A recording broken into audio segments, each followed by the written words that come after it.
로마서 4장.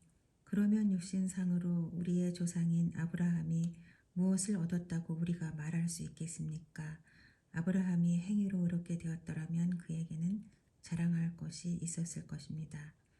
그러나 하나님 앞에서는 자랑할 것이 없습니다. 성경이 무엇이라고 말합니까? 아브라함이 하나님을 믿으니 하나님께서 그를 의롭다고 여기셨다 하였습니다. 일을 하는 사람에게는 품삯을 은혜로 주는 것으로 치지 않고 당연한 보수로 주는 것으로 생각합니다. 그러나 경건하지 못한 사람을 의롭다고 하시는 분을 믿는 사람은 비록 아무 공로가 없어도 그의 믿음이 의롭다고 인정을 받습니다. 그래서 행한 것이 없어도 하나님께서 의롭다고 여겨주시는 사람이 받을 복을 다윗도 다음과 같이 말하였습니다. 하나님께서 잘못을 용서해 주시고 죄를 덮어주신 사람은 복이 있다. 주님께서 죄 없다고 인정해 주실 사람은 복이 있다. 그러면 이러한 복은 할례를 받은 사람에게만 내리는 것입니까? 그렇지 않으면 할례를 받지 않은 사람에게도 내리는 것입니까? 우리는 앞에서 말하기를 하나님께서 아브라함의 믿음을 의로 여기셨다 하였습니다. 그러면 어떻게 아브라함이 그러한 인정을 받았습니까? 그가 할례를 받은 후에 그렇게 되었습니까? 그렇지 않으면 할례를 받기 전에 그렇게 되었습니까? 그것은 할례를 받은 후에 된 일이 아니라 할례를 받기 전에 된 일입니다. 아브라함이 할례라는 표를 받았는데 그것은 그가 할례를 받지 않은 상태에서 이미 얻은 믿음의 의를 확증하는 것이었습니다. 그래서 그는 할례를 받지 않고 또 믿는 모든 사람의 조상이 되었으니 이것은 할례를 받지 않은 사람들도 의롭다는 인정을 받게 하려는 것이었습니다. 또 그는 할례를 받은 사람의 조상이 되기도 하였습니다. 다시 말하면 할례만을 받은 것이 아니라 또한 우리 조상 아브라함이 할례를 받지 않은 상태에서 걸어간 믿음의 발자취를 따라가는 사람들의 조상이 되었습니다. 아브라함이나 그 자손에게 주신 하나님의 약속, 곧 그들이 세상을 물려받을 상속자가 되리라는 것은 율법으로 말미암은 것이 아니라 믿음의 의로 말미암은 것입니다. 율법을 의지하는 사람들이 상속자가 된다면 믿음은 무의미한 것이 되고 약속은 헛된 것이 됩니다. 율법은 진노를 불러옵니다. 율법이 없는 곳에는 범법도 없습니다. 이런 까닭에 이 약속은 믿음에 근거한 것입니다. 그것은 하나님께서 아브라함에게 이 약속을 은혜로 주셔서 이것을 그의 모든 후손에게도 곧 율법으로 사는 사람들에게만이 아니라 아브라함이 지닌 믿음으로 사는 사람들에게도 보장하시려는 것입니다. 아브라함은 무리의 조상입니다. 이것은 성경에 기록된 대로 내가 너를 많은 민족의 조상으로 세웠다함과 같습니다. 이 약속은 그가 믿은 하나님, 다시 말하면 죽은 사람들을 살리시며 없는 것들을 불러내어 있는 것이 되게 하시는 하나님께서 보장하신 것입니다. 아브라함은 희망이 사라진 때에도 바라면서 믿었으므로 너의 자손이 이와 같이 많아질 것이다 하신 말씀대로 많은 민족의 조상이 되었습니다. 그는 나이가 100세가 되어서 자기 몸이 이미 죽은 것이나 다름없고 또한 사라의 태도 죽은 것이나 다름없는 줄 알면서도 그는 믿음이 약해지지 않았습니다. 그는 하나님의 약속을 믿고 의심하지 않았습니다. 오히려 그는 믿음이 굳세어져서 하나님께 영광을 돌렸습니다. 그는 하나님께서 스스로 약속하신 말을 능히 이루실 것이라고 확신하였습니다. 그래서 하나님께서는 이것을 보시고 그를 의롭다고 여겨주셨습니다. 그가 의롭다는 인정을 받았다 하는 말은 아브라함만을 위하여 기록된 것이 아니라 하나님께서 의롭다고 여겨주실 우리 주 예수를 죽은 사람들 가운데서 살리신 분을 믿는 우리까지도 위한 것입니다.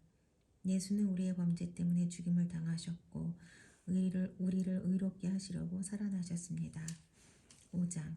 그러므로 우리는 믿음으로 의롭다 하심을 받았으므로 우리 주 예수 그리스도로 말미암아 하나님과 더불어 평화를 누리고 있습니다. 우리는 또한 그리스도로 말미암아 지금 서 있는 이 은혜의 자리에 믿음으로 나오게 되었으며 하나님의 영광에 이르게 될 소망을 품고 자랑을 합니다. 그뿐만 아니라 우리는 환난을 자랑합니다. 우리가 알기로 환난은 인내력을 낳고 인내력은 단련된 인격을 낳고 단련된 인격은 희망을 낳는 줄을 알고 있기 때문입니다. 이 희망은 우리를 실망시키지 않습니다. 하나님께서 우리에게 주신 성령을 통하여 그의 사랑을 우리 마음속에 부어주셨기 때문입니다. 우리가 아직 약할 때에 그리스도께서는 제때 경건하지 않은 사람을 위하여 죽으셨습니다. 의인을 위해서라도 죽을 사람은 거의 없습니다. 더욱이 선한 사람을 위해서라도 감히 죽을 사람은 드뭅니다. 그러나 우리가 아직 죄인이었을 때에 그리스도께서 우리를 위하여 죽으셨습니다. 이리하여 하나님께서는 우리에게 우리에 대한 자기의 사랑을 실증하셨습니다. 그러므로 지금 우리가 그리스도의 피로 의롭게 되었으니 그리스도로 말미암아 하나님의 진노에서 구원을 얻으리라는 것은 더 확실합니다. 우리가 하나님의 원수일 때에도 하나님의 아들의 죽으심으로 말미암아 하나님과 화해하게 되었다면 화해한 우리가 하나님의 생명으로 구원을 얻으리라는 것은 더욱더 확실한 일입니다. 그뿐만 아니라 우리는 또한 우리 주 예수 그리스도로 말미암아 하나님을 자랑합니다. 우리는 지금 그로 말미암아 하나님과 화해를 하게 된 것입니다. 그러므로 한 사람으로 말미암아 죄가 세상에 들어왔고 또 그 죄로 말미암아 죽음이 들어온 것과 같이 모든 사람이 죄를 지었기 때문에 죽음이 모든 사람에게 이르게 되었습니다. 율법이 있기 전에도 죄가 세상에 있었으나 율법이 없을 때에는 죄가 죄로 여겨지지 않았습니다. 그러나 아담 시대부터 모세 시대에 이르기까지는 아담의 범죄와 같은 죄를 짓지 않은 사람들까지도 죽음의 지배를 받았습니다. 아담은 장차 오실 분의 모형이었습니다. 그러나 하나님께서 은혜를 베푸실 때에 생긴 일은 아담 한 사람이 범죄했을 때에 생긴 일과 같지 않습니다. 한 사람의 범죄로 많은 사람이 죽었으나 하나님의 은혜와 예수 그리스도 한 사람의 은혜로 말미암은 선물은 많은 사람에게 더욱더 넘쳐나게 되었습니다. 또한 하나님께서 주시는 선물은 한 사람의 범죄의 결과와 같지 않습니다. 한 범죄에서는 심판이 뒤따라와서 유죄 판결이 내려졌습니다마는 많은 범죄에서는 은혜가 뒤따라와서 무죄 선언이 내려졌습니다. 아담 한 사람의 범죄 때문에 그 한 사람으로 말미암아 죽음이 왕노릇하게 되었다면 넘치는 은혜와 의의 선물을 받은 사람들은 예수 그리스도 한 분으로 말미암아 생명 안에서 왕노릇하게 되리라는 것은 더욱더 확실합니다. 그러니 한 사람의 범죄 행위 때문에 모든 사람이 유죄 판결을 받았는데 이제는 한 사람의 의로운 행위 때문에 모든 사람이 의롭다는 인정을 받아서 생명을 얻게 되었습니다. 한 사람이 순종하지 않음으로 말미암아 많은 사람이 죄인으로 판정을 받았는데 이제는 한 사람이 순종함으로 말미암아 많은 사람이 의인으로 판정을 받을 것입니다. 율법은 범죄를 증가시키려고 끼어 들어온 것입니다. 그러나 죄가 많은 곳에 은혜가 더욱 넘치게 되었습니다. 그것은 죄가 죽음으로 사람을 지배한 것과 같이 은혜가 의를 통하여 사람을 지배하여 우리 주 예수 그리스도로 말미암아 얻는 영원한 생명에 이르게 하려는 것입니다. 6장. 그러면 우리가 무엇이라고 말을 해야 하겠습니까? 은혜를 더하게 하려고 여전히 죄 가운데 머물러 있어야 하겠습니까? 그럴 수 없습니다. 우리는 죄에는 죽은 사람인데 어떻게 죄 가운데서 그대로 살 수 있겠습니까? 세례를 받아 그리스도 예수와 하나가 된 우리는 모두 세례를 받을 때와 때에 그와 함께 죽었다는 것을 여러분은 알지 못합니까? 그러므로 우리는 침례를 통하여 그의 죽으심과 연합함으로써 그와 함께 묻혔던 것입니다. 그것은 그리스도께서 아버지의 영광으로 말미암아 죽은 사람 가운데서 살아나신 것과 같이 우리도 또한 새 생명 안에서 살아가기 위함입니다.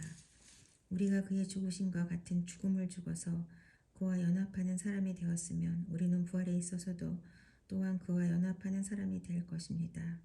우리의 옛사람이 그리스도와 함께 십자가에 달려 죽은 것은 죄의 몸을 멸하여서 우리가 다시는 죄의 노예가 되지 않게 하려는 것임을 우리는 압니다.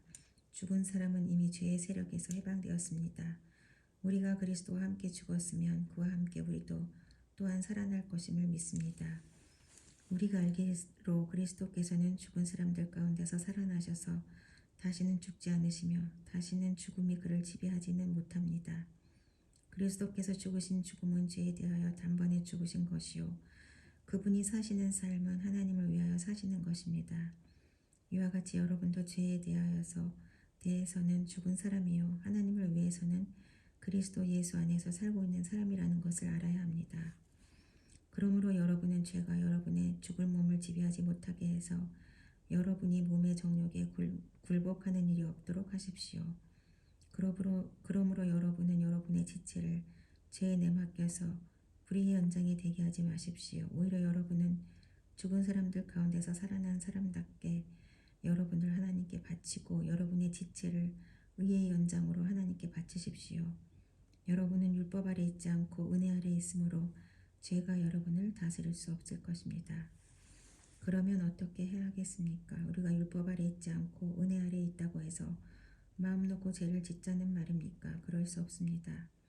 여러분이 아무에게나 자기를 종으로 내맡겨서 복종하게 하면 여러분은 여러분이 복종하는 그 사람의 종이 되는 것임을 알지 못합니까? 여러분은 죄의 종이 되어 죽음에 이르거나 아니면 순종의 종이 되어 의에 이르거나 하는 것입니다. 그러나 하나님께 감사하는 것은 여러분이 전에는 죄의 종이었으나 이제 여러분은 전에 받은 교훈의 본의 마음으로부터 순종함으로써 죄에서 해방을 받아서 의의 종이 된 것입니다. 여러분의 이해력이 미약하므로 내가 사람의 방식으로 말하겠습니다.